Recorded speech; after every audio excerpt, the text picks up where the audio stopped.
So when we find that our fat loss progress is slow or even non-existent, regardless of how much we try, unfortunately, one of the things that we tend to do most is just try to do more.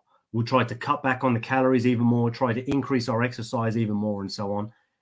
And the catch is what many of us find is, well, this doesn't work. It's like, well, I was doing the basics, that wasn't working. So then I tried to do more and more of the basics or more of all the fancy things that are out there. And again, I'm still not getting results. It's just not working. For some reason, every single week I jump on the scale, I don't seem to be losing any weight. What the fuck's going on? Now, what many of us don't realize is our physiology doesn't really care what we look like. It only cares about keeping us alive.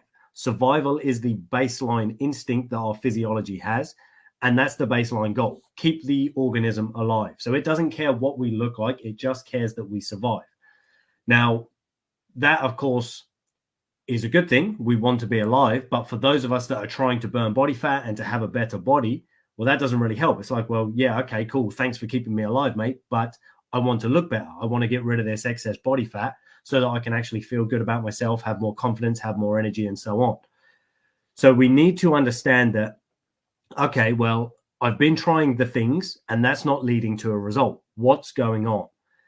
Now, for most of us, what we have to realize and even remember sometimes is that many of us, if not most of us these days, are chronically stressed out. Like our lifestyles operate at a capacity beyond what we're currently able to cope with. And much of the time, that's because we're not actually looking after ourselves enough in the first place. So therefore, our capacity to adapt to our lifestyle, it gets reduced. And then as a result of that, the body starts to take its toll. We start to gain weight. We start to become ill, lethargic, tired, and all those types of things. And eventually, if this is followed through for a long enough period of time, we end up diseased. But hopefully you're not that far yet. And hopefully we've got plenty of time to do something about it. So because of the fact that the body is often overly stressed out, what happens is we then come along and go, all right, well, I want to lose body weight now. So we start doing the things that are allegedly required to lose body weight and body fat, and we find we're not losing weight. And the reason for that is because when the body is stressed out, it will preferentially burn sugar and not fat. Now, when I say sugar, I of course mean glucose in the bloodstream, etc. So it will burn sugar or glucose as its preferred energy source rather than body fat because it's a quicker source of energy. And of course, anytime the body is stressed out or in what we call a fight or flight response, its natural tendency is to want to burn that because it's a quicker source of energy that is designed to prepare you to fight or flight. Now, on the flip, of course, we want to burn body fat. Well, burning of body fat tends to take place more so on the other side of the nervous system. So when the body is chilled out, relaxed, you're going for a nice steady walk and so on, and stress is to a minimum, then your body will preferentially burn fat. Now, of course, what that means is ultimately most of the time when we go to the gym, if we're training or exercising hard, during that workout, our body is actually going to be preferentially burning sugar if it's at a high enough intensity. Now, that's not a bad thing, don't worry, because if we're training hard, what that does is causes a lot of metabolic damage, which then needs to be repaired. So our metabolism remains elevated for an extended period of time after the session, anywhere between 2 and 48 hours on average, depending how hard we've worked, depending how much metabolic damage we've done. And because of that, over time, we actually burn more calories than we would have in the workout. So don't think, oh, well, now all my workouts need to be light and easy. But what we have to understand is, well, if I'm chronically stressed out and it's been going on for a long period of time, maybe my body is currently in a state where it's not able to preferentially burn fat because it's too busy trying to keep me alive and to keep me adapting to this stressful lifestyle. So one of the things that we sometimes need to do before we can actually get results is heal the body first. So we need to heal before we can reveal the body that we want. Now, one of the best ways to do that, of course, is to reduce the overall stress load going on. Now, the catch for many of us in this situation is we often think of or perceive stress as in, I've had a bad day, my boss has pissed me off, I've just had an argument with my partner, and things like that, which are, of course, forms of stress, but they're not the only forms of stress. We also need to look at, well, am I getting enough sleep? Because if I'm not getting enough sleep, that's a form of stress. If I'm eating too much junk food, that's a form of stress. If I have too many periods of time between meals that are too long, that's a form of stress. Now, we're not talking about fasting here. That's a different thing. But if I have an irregular eating pattern, that is a form of stress to my body as well. It doesn't mean I have to eat the same exact time every single day, but the body loves repeated rhythms and routines. So the more chaotic and stressful our lifestyle is, the more of a disruption this has on our body and the physiology. Now, the reason for that is because ultimately, any change in our inner or outer environment is technically a stressor. So any change in our inner or outer environment is stress.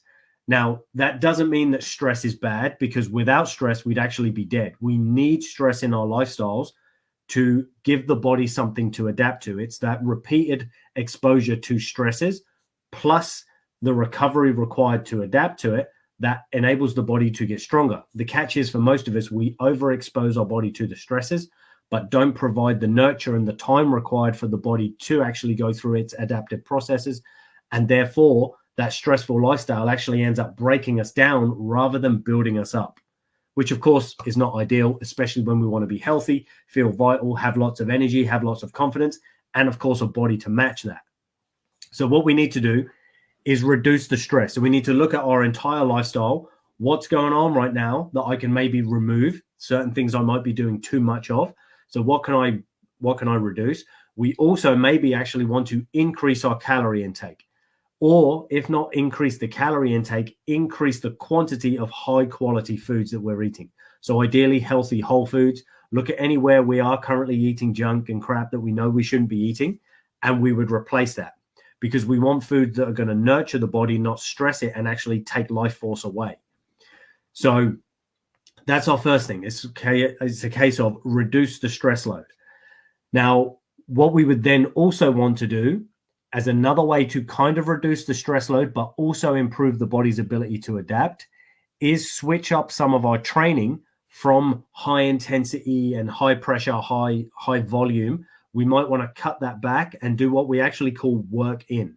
So rather than go to the gym to work out, which means to get rid of energy, we would go there to work in, which actually means to cultivate energy. The idea is to build energy in the body through the use of exercise, but we would keep our weights around 50 to maybe 60% at max. And we wouldn't push ourselves to burn out and to fatigue and all the rest of it. We'd work at a level that pumps the body and gets blood flow moving and actually uses the muscles, the joints, etc., but doesn't overburden them. And what we would want to do with every single repetition is keep it slow and controlled, and it's dictated by our breathing pace. So, for example, you might be moving at 3 seconds in, 3 seconds out. Or if you're very good at controlling breath, maybe even 5 or 6 seconds in, 5, 6 seconds out. So you could still do your conventional exercise. Oh, I deadlift, I squat, I bench press, and all those different things if you wanted. But you would do them in a work-in manner. So it's more like a movement-based meditation that has some resistance to it, but not to a point where it's actually going to be detrimental to the system.